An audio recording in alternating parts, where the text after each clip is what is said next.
Ahli Dewan Undangan Negeri Bintong, Fakhrul Anwar Ismail, menegaskan tindakan beliau bersama dua lagi adun PAS di Perlis adalah tepat, walaupun mungkin dilihat salah oleh pihak yang berbeza pandangan.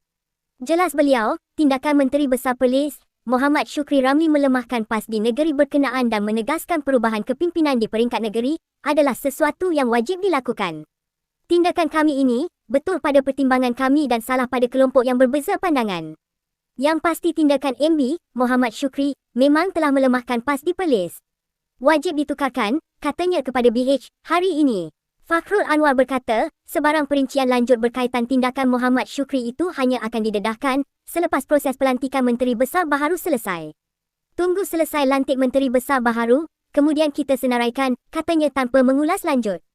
Bagaimanapun, Fakhrul Anwar berkata beliau akan menggunakan ruang yang ada untuk membuat rayuan sambil menegaskan bahawa PAS tetap di hatinya.